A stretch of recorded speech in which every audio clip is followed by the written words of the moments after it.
아무것도 없어도 하나님의 말씀이 우리 심령 가운데 충만하면 우리는 모든 것을 다 가진 자인 줄을 믿습니다. 아멘. 아무리 죽어가는 영혼도, 아무리 잠자고 있는 영혼일지라도 하나님의 말씀이 우리 심령 가운데 임하면 다시금 깨어나고 살아날 줄을 믿습니다. 아멘. 오늘 그 시간이 되기를 소망합니다. 아멘.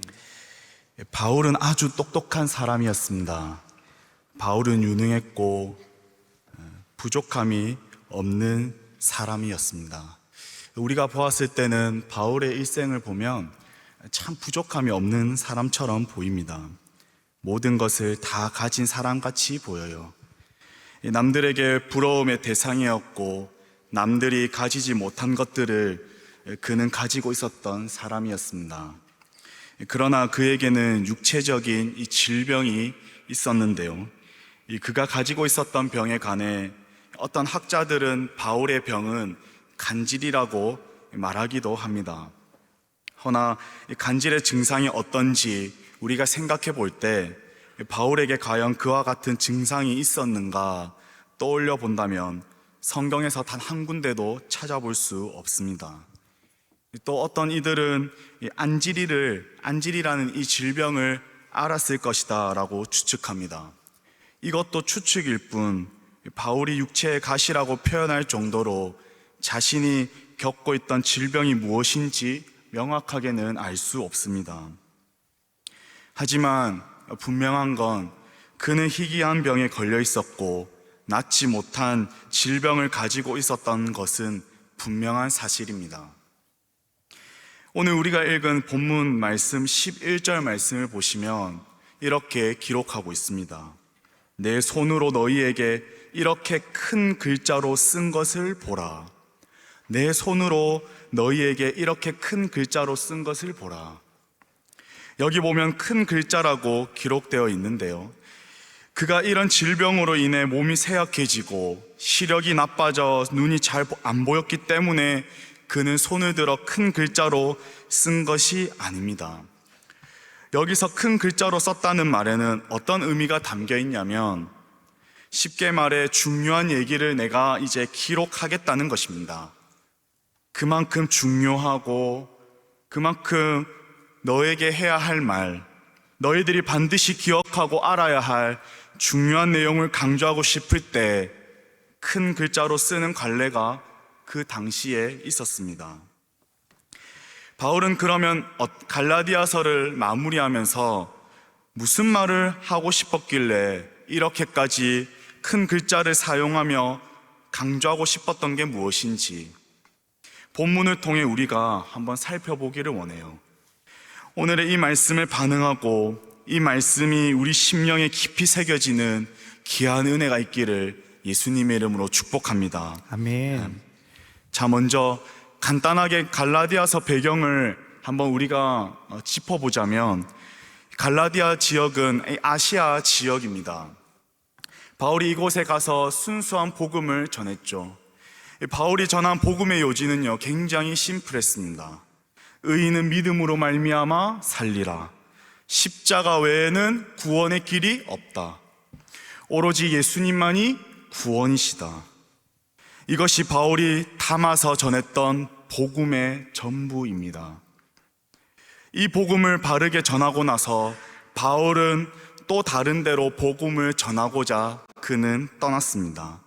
시간이 지나 풍문에 들려오는 소식 하나가 있었는데, 그에게 전해져 들려온 소식이 있었는데, 선생님이 전했던 그 갈라디아 지역 교회 성도들에게 좀 어려운 일이 생겼습니다. 무슨 일인고 한번 들어보니 유대 본토로부터 올라온 어떤 교사들이, 성경을 가르치는 선생들이 사도 바울이 전한 복음에다가 더하는 복음을 전했다는, 또 가르치기 시작했다는 소식이었습니다. 그것 때문에 큰 신학적 혼란을 겪게 된 것이죠. 유대 조상들의 대표자 격인 이 모세 율법을 가르치는데 그 모세의 가장 핵심적이고 중심 주제가 뭐였냐? 바로 할례입니다. 지금 거짓 교사들이 갈라디아 교회 성도들에게 하나님의 자녀가 되는 것은 어떻게 믿음으로만 된다고 하느냐, 그건 말도 안 된다라고 하는 것이죠. 그런데 갈라디아 성도들이 곰곰이 그 말을 들어보니까 어땠을까요? 거짓 교사들이 말하는 게 논리성도 있고 합리적이다 보니까 하나둘씩 그쪽으로 다시금 넘어가 버립니다. 그래서 갈라디아 교회는 극심한 이 구원론에 관한 신학적 혼란을 겪고 있었던 것이죠. 이러한 마음 아픈 소식을 듣고 바울이 편지를 써서 보내게 됩니다. 오늘 우리가 읽은 갈라디아서 6장 하반부는 갈라디아서 1장의 내용과 비슷한데요. 바울이 결론 부분에 이르러 다시 강조하고자 한 것은 그만큼 중요한 것이기 때문입니다. 오직 예수 그리스도 외에 어떤 것이라도 첨가가 된다면 안 된다는 것입니다. 12절 말씀을 우리가 한번 읽어볼까요? 12절 말씀을 성경을 펴보시고 한번 읽어보겠습니다. 시작. 무릇 육체의 모양을 내려하는 자들이 억지로 너희에게 할례를 받게 함은 그들이 그리스도의 십자가로 말미암아 박해를 면하려 함뿐이라. 아멘.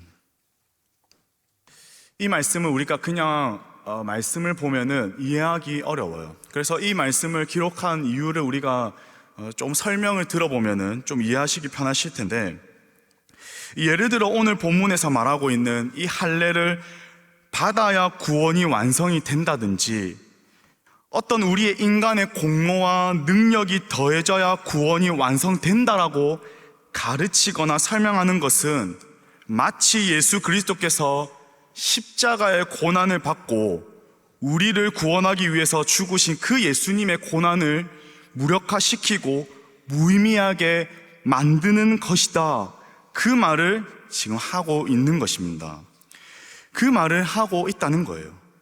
이것을 기억하여 다시 12절 말씀을 한번 읽어보겠습니다. 12절 말씀을 다시 한번 읽어볼게요. 시작. 무릇 육체의 모양을 내려 하는 자들이 억지로 너희에게 할례를 받게 함은 그들이 그리스도의 십자가로 말미암아 박해를 면하려 함뿐이라. 오로지 예수님의 십자가와 예수님의 은혜로만 구원을 받고 참 하나님의 자녀가 되는데, 여기에다가 인간의 어떤 의지나 공로, 다시 말해 인간의 의로 구원이 이루어지는 것이라면 십자가는 무의미한 것입니다. 자, 그렇다면 거짓 교사들이 왜 이런 짓을 했는가? 왜 거짓 교사들이 이런 행동을 했을까요? 그 이유를 바울은 그 다음 절에 폭로해 버립니다. 우리 13절 말씀을 또 한번 읽어보겠습니다. 시작. 할례를 받은 그들이라도 스스로 율법은 지키지 아니하고 너희에게 할례를 받게 하려 하는 것은 그들이 너희의 육체로 자랑하려 함이라. 아멘. 바울은 여기서 두 가지를 이야기합니다. 보통 그런 거짓 가르침을 하는 사람들은 율법을 강조하지만 본인들을 지킨다, 안 지킨다? 안 지킨다. 왜? 율법을 지킨다는 게 얼마나 부담이 되고 힘들고 공고한 일이겠습니까? 예수님께서 공생의 기간 생존하셨던 시기에 제일 크게 경고와 질책을 받았던 부류가 누구입니까? 바리새인들과 서기관입니다.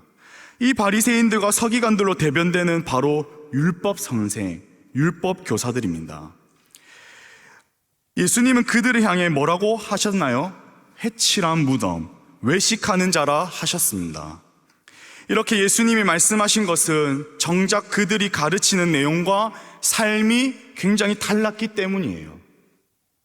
그들의 가르침에 짓눌려 숨도 못 쉬고 율법의 엄청난 조항과 규례에 묶여 살아갔던 당시 사람들이 있었는데, 그들과 대조적으로 이 율법 교사들은 정작 본인들은 그렇게 살지 않는 모습에 우리 구주신 예수님께서는 분을 내셨던 것입니다. 더 나아가서 그들의 의도가 또 하나가 드러나는데 13절 하반절입니다. 하반절 말씀을 다시 한번 보실까요? 율법은 지키지 아니하고 너희에게 규례를 받게 하려는 것은 그들이 너희의 육체로 자랑하려 함이라.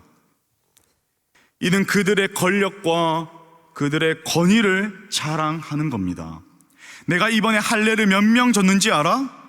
내가 이번에 이만큼 했어. 내가 가르쳐서 그 가르침 따라 돌아온 사람들이 몇 명인 줄 알아? 이 정도야. 믿음의 동역자 여러분, 이건 무슨 논리입니까? 세력의 논리이고요, 숫자의 논리입니다. 자신의 능력을 가시하기 위해 자랑하는, 이것은 예수님의 제자가 된 것입니까? 아니면 사람의 제자가 된 것입니까? 후자이죠. 그런데 문제는 이걸 1세기 때만 이야기하는 것일까요? 1세기 때만 이러한 현상이 벌어지고 나타나는 것일까요? 천만의 말씀입니다. 오늘도 교회 안에 주의 일이라는 명목으로, 하나님께 영광을 돌린다는 명목으로 이런 일들이 많이 벌어지고 있습니다. 그 밑에는 결국 자기의 의를 근거로 한 자기 자랑이 교묘하게 감추어져 있다는 것입니다. 우리 인간은 어쩔 수 없습니다. 어떤 열매가 나타나고 어떤 성공의 결과물이 났을 때 본선 속에는 나도 그 영향력 중에 하나의 역할을 했다라고 숟가락 하나 얹고 싶은 게 우리의 본성입니다. 교회 안에서 주님을 위해 사역한다고 하고 주님을 위해 내가 섬기고 헌신한다고 하지만 은연중에 자신의 자랑을 드러내고 있다는 거예요. 자기 자랑, 그렇게 드러내고 싶은 것이 그 당시 율법 교사들에게 감추어진 의도였습니다. 바울이 그걸 지금 다 드러내고 있는 거예요. 이것은 십자가의 의미와 십자가의 정신과 배치되는 것이고 대조되는 것입니다. 믿음의 동역자 여러분, 그렇기 때문에 주님의 위한답시고 우리가 사역을 하고 하나님의 나라를 위하고 그렇게 하나님의 일꾼들은 조심해야 합니다. 하나님을 위해 섬기고 헌신의 자리에서 우리는 스스로 부단히 점검하고 성찰해야 합니다. 조심해야 하는 것이죠. 이에 사도 바울은 뭐라고 고백하는가? 사도 바울은 어떻게 전개해 나가나요? 14절 말씀을 보시면 이렇게 고백합니다. 14절 말씀을 우리가 한번 읽어보겠습니다. 시작. 그러나 내게는 우리 주 예수 그리스도의 십자가 외에 결코 자랑할 것이 없으니 그리스도로 말미암아 세상이 나를 대하여 십자가에 못 박히고 내가 또한 세상을 대하여 그러하니라. 아멘. 바울이 뭐라고 말씀합니까? 우리 주 예수 그리스도의 십자가 외에 결코 자랑할 것이 없다라고 고백합니다. 믿음의 동역자 여러분, 지금 바울이 여기서 말하고 있는 십자가 외에는 결코 자랑할 것이 없다는 이 말은 나는 내 학교 자랑할 수도 있고 성적도 자랑할 수도 있고 스펙도 자랑할 수도 있고 지위와 명예 자랑할 수도 있고 내 직장 자랑할 수도 있고 돈도 자랑할 수 있는데 그거 자랑 안 하고 나는 십자가만 자랑하기로 했다, 그런 말이 아닙니다. 지금 사도 바울이 여기서 말하고 있는 자랑은요, 빌립보서 3장에서 말씀하시는 바처럼 내가 살아가면서 하나하나 헤아려 보니 내게 유익하다고 생각했던 것들이 그리스도와 견주어 보니, 그리스도와 비교해 보니 그것을 다 해로 여겨질 뿐더러 배설물로 여겨지더라. 내가 살아보니 정말 십자가 외에 자랑할 게 아무것도 없다, 이 얘기를 지금 사도 바울이 하고 있는 것입니다. 사도 바울이 이와 같이 고백할 수 있는 것은 그가 진짜 복음이 주는 자유가 무엇인지를 알았기 때문이에요. 사도 바울이 뭐 가진 게 없었던 사람이라 어쩔 수 없이 이런 고백을 한 사람입니까? 그렇지 않습니다. 사도 바울이 살았던 백그라운드, 바울이 가지고 있었고 누리고 있었던 게 무엇인지 우리는 다 아시잖아요. 단순히 바울은 자신이 취하고 있는 여러 가지 것 중에 십자가 하나 딱 뽑아서 자랑하는 게 아니라 이 말입니다. 여러 가지 선택권 가운데 하나였다면, 그러면 그의 생에서 그가 겪었던 수많은 핍박과 박해를 받았을 때 그는 십자가를 단단히 붙잡고 나아갈 수 있었겠습니까? 도저히 그럴 수 없죠. 다른 거를 자랑거리로 그는 바꿔서 여기면 되니까요. 사도 바울이 다른 걸 다 배설물로 여기고 십자가만 단단히 붙잡음으로 그것을 자랑으로 여기면서 산 것은, 그는 생애를 살아가면서 예수 그리스도의 진짜 복음이 주는 자유가 무엇인지, 영원한 생명과 참된 소망이 무엇인지 그가 경험하고 누렸기 때문인 것입니다. 지금 바울이 말하고 있는 것은 굉장히 본질적인 요소, 문제를 말하고 있는 것입니다. 믿음의 동력자 여러분, 우리는 어제도 오늘도, 그리고 하나님께서 감히 내일이라는 하루를 우리에게 선물로 허락해 주신다면 우리는 이 땅에 발을 내딛고 살아갑니다. 그러면 세상 한가운데 살아가는 존재들이라는 것이겠죠. 그러면 우리는 자연스레 세상에 노출되어 거기에 영향을 받으면서 살아갈 수밖에 없는 존재들입니다.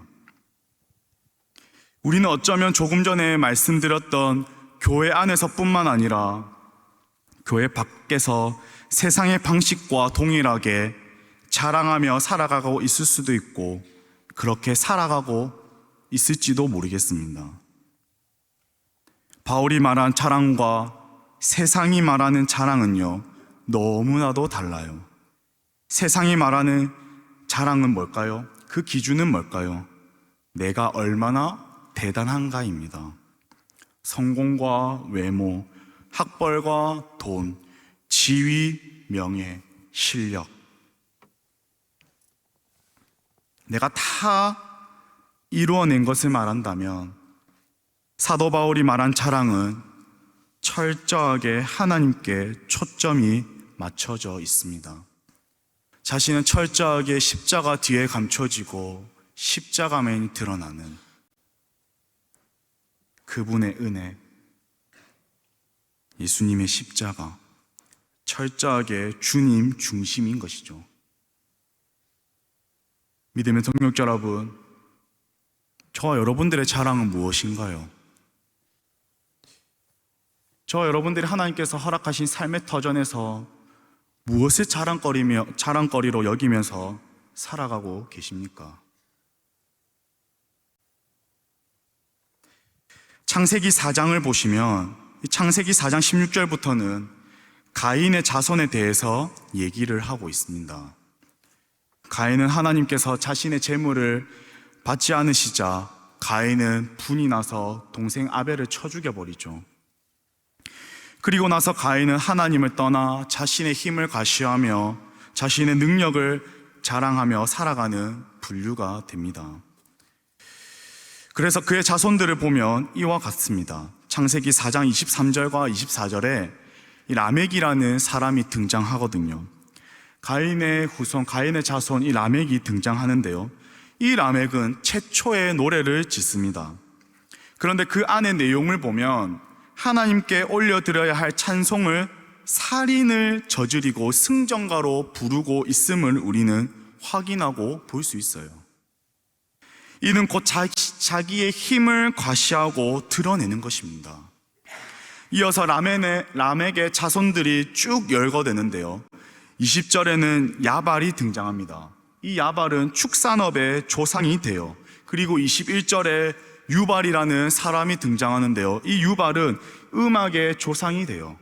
그리고 22절에 두발 가인이 등장하는데, 이 두발 가인은 수공업의 조상, 무기 장수로 해석할 수 있고요.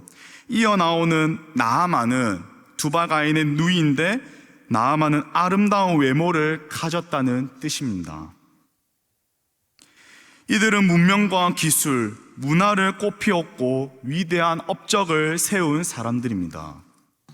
세상적으로 보면 성공한 사람들이고 부러움의 대상들입니다. 지금 돈과 지위와 명예 등 이 세상의 것들을 무가치하다고 얘기하고 있는 것이 아닙니다. 하지만 그들 속에는요, 뭐가 빠져 있는가? 바로 하나님이 빠져 있습니다. 하나님이 없는 그러한 것들은요, 오롯이 자신의 힘의 가시와 자신의 자랑만 드러날 뿐입니다. 이러한 것들은 잠시의 만족은 줄 수 있지만 평생 줄 수는 없어요. 학자 파스칼은 인간의 내면에는 하나님만이 채울 수 있는 공간이 있다라고 말했습니다. 세상의 것들을 아무리 자랑해봤자 잠깐일 뿐입니다.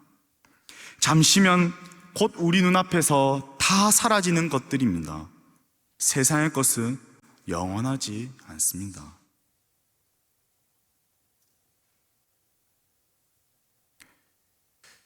그렇게 부유함을 가졌던 이 솔로몬 왕도 전도서에서 뭐라고 말합니까? 모든 것이 헛되고 헛되도라고 수차례 반복해서 말합니다. 지금 바울과 솔로몬은 자신들이 경험해 보니 절대 돌아보지 않을 만큼 세상의 것들은 다 헛되고 다 배설물과 같더라는 이 말입니다. 정말 나에게 남는 건 십자가밖에는 없고 그것밖에 자랑할 게 없더라 라는 것입니다. 그래서 바울 서신서를 쭉 보면 바울은 예수 그리스도, 십자가, 복음에 대해서 그는 계속해서 얘기를 하고 있는 것을 우리는 볼 수 있습니다. 믿음의 동역자 여러분, 사람은요, 자신이 귀히 여기고 자랑하고 싶은 것을 굉장히 자주자주 말하고 싶고 말하는 법입니다. 저와 여러분의 십자가에 대해서 자주자주 말하면서 살아가고 있나요? 최소한 이 십자가의 정신을 가지고 살아가려고, 하루하루를 살아가려고 기도하며 애쓰고 있나요? 그렇지 않다면 우리는 여전히 십자가의 그 가치와 십자가의 그 정신은 모르고 있는 것입니다. 그것을 모르니까 구별된 존재로도 살아가지 않는 것이고요. 십자가의 능력을 경험하지도 못하는 것이고 십자가의 은혜가 무엇인지도 모르기 때문에 우리는 여전히 아직도 세상에 한눈 팔면서 세상의 방법과 방식대로 살아가는 것입니다. 그렇게 바울은 십자가만을 자랑한다고 말하면서 그는 이어서 15절에 이렇게 말씀합니다. 할례나 무할례나 아무것도 아니로되 오직 새로 지으심을 받은 것만이 중요하니라. 이는 고린도후서 5장의 말씀을 봐야 하는데요, 고린도후서 그 유명한 말씀인 이 5장 17절의 말씀을 보면 그런즉 누구든지 그리스도 안에 있으면 새로운 피조물이라 이전 것은 지나갔으니 보라 새 것이 되었도다. 그런즉 누구든지 그리스도 안에 있으면 새로운 피조물이 됩니다. 다른 그 어떤 걸로는 안 돼요. 오직 새롭게 태어날 수 있는 게 뭡니까? 바로 예수 그리스도밖에 없다는 것입니다. 사도 바울은 예수 그리스도로 말미암아 완전히 인생이 변화되었기에 십자가의 능력이 무엇인지 알았기에 그는 그의 입술에서 십자가만 드러냈고 십자가만 자랑했던 것입니다. 믿음의 동역자 여러분, 삶이 피폐해져 있는 지체가 있습니까? 삶이 참 버겁고 힘들고 시련과 고난 속에 헤매고 있는 지체가 있나요? 우울증과 말 못하는 고민으로 삶을 포기하고 싶은 지체가 혹시 이 자리에 계신가요? 십자가로 말미암아 예수 그리스도로 말미암아 다시 태어나시기를. 이미 저와 여러분은 또한 십자가의 은혜로 말미암아 다시 새롭게 태어난 존재인 줄을 믿습니다. 아멘. 다시 복음 앞에 내 영혼을 세우며 살아가는 저 여러분들의 삶이 되시기를 예수님의 이름으로 축복합니다. 아멘. 이제 새롭게 태어난 자로서 십자가만 자랑하며 살아가는 저와 여러분의 인생이 되시기를 다시 한번 예수님의 이름으로 간절히 축복합니다. 아멘. 그런데 사도 바울은 자랑할 뿐만 아니라 자신은 무엇을 했다고 고백을 하는가요? 그게 17절 하반절 말씀에 기록되어 있는데, 내가 내 몸에 예수의 흔적을 지니고 있다라고 고백합니다. 자신은 예수의 흔적을 지니고 있다고 얘기를 해요. 여기서 흔적은요, 너무나도 여러분들이 익히 들어보셨을 텐데 헬라어로 스티그마입니다. 그런데 이 단어는요, 여기 갈라디아서에만 사용되었습니다. 그러면 사도 바울은 왜 이 생소하고 낯선 단어를 굳이 여기에 사용을 했을까요? 우리가 시대적 문화와 배경을 좀 이해할 필요가 있습니다. 사도 바울이 이렇게 스티그마를 여기에 사용한 이유는 시대적 문화와 배경 때문인데요, 그 시대는 로마 제국의 권력을 가지고 통치하던 시기였습니다. 그래서 어떤 짐승이나 또는 노예나 종들을 표시할 때는요, 실제로 쇠 도장을 만들어서 불에 달궜습니다. 그리고 일종 부위에 불도장 낙인을 찍었습니다. 그러면 그 표시로 뭐가 확인될까요? 누구의 소유구나라고 확인이 됐습니다. 그때부터 그 소유권자의 종이 되는 거죠. 그래서 모든 종들에게, 모든 짐승들에게 이와 같은 불도장 낙인이 찍혀 있었습니다. 성경에서는 보통 이걸 스티그마, 흔적이라고 말합니다. 지금 바울이 17절에 이렇게 말하면서 무엇을 그는 얘기하고 싶은 것일까요? 나는 누구의 종이다? 예수 그리스도의 종이다. 나는 오로지 예수 그리스도의 종이다. 자신은 그리스도의 노예다, 이 얘기를 하고 있는 겁니다. 동역자 여러분, 종은요, 두 가지의 영어로 번역할 수 있습니다. 하나는 servant라, 하나는 slave입니다. 성경에서는 실제 강력한 개념의 servant라고 말하지 않고요, slave라고 번역합니다. 이 슬레이브는요, 두 가지의 개념을 요구하는데, 절대 순종, 복종, 그리고 또 하나는 절대 충성을 요구합니다. 이것이 종들에게 요구되는 덕목이에요. 사도 바울은 여기서 자신을 그렇게 인식을 하고 이 표현 스티그마를 쓴 것입니다.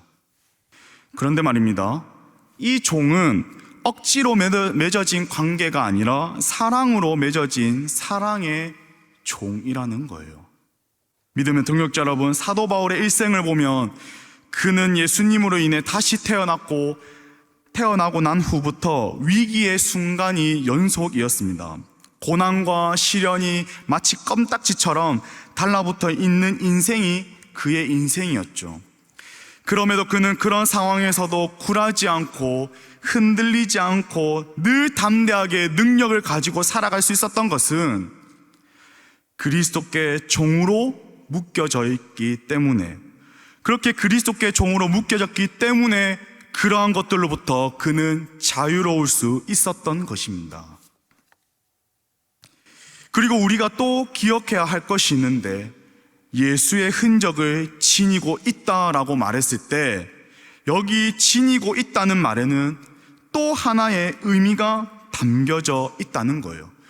그 의미가 뭐냐? 바로 전달자라는 의미입니다. 우리가 예수님의 흔적을 지닌 사람이라면 그것은 전해져야 되고 전달되어야 됩니다. 믿음의 동역자 여러분, 다시금 여러분에게 질문하겠습니다. 저와 여러분은 예수의 흔적을 지니고 살아가고 있나요? 그렇다면 예수님께 충성된 자로 살아가십시오. 순종하며 그분만을 자랑하며 살아가십시오. 아울러 흔적을 지니고 있다면 예수님의 복음, 예수님의 그 사랑을 전하는 삶을 살아가야 합니다. 그 삶을 살아가십시오.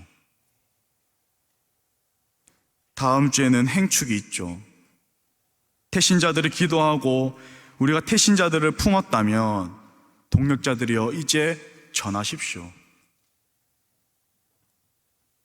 단 한마디라도 괜찮습니다. 진심을 다해서 예수님의 사랑을 전하십시오. 그게 예수님을 내 몸에 흔적을 지니고 있는 사람의 모습입니다. 예수님의 사랑이 어떠한지 나를 건져주시고 살려주신 그 측량할 수 없는 사랑을 전달되어야 합니다. 믿음의 동역자 여러분, 소망합니다. 오늘 이 말씀을 기억하여 우리 일생에 다른 것을 자랑하며 사는 게 아니라 나를 위하여 모든 것을 쏟아부으사 나를 살리신 그 십자가의 사랑만을 자랑하며 사는 우리의 삶이 되기를 바라요. 그것을 내 몸의 흔적을 지녀 그분만 바라보고 의지함으로 십자가의 사랑을 전달하는 삶을 살아가는 우리 모두가 되기를 소망하며 축복합니다. 아멘. 아멘.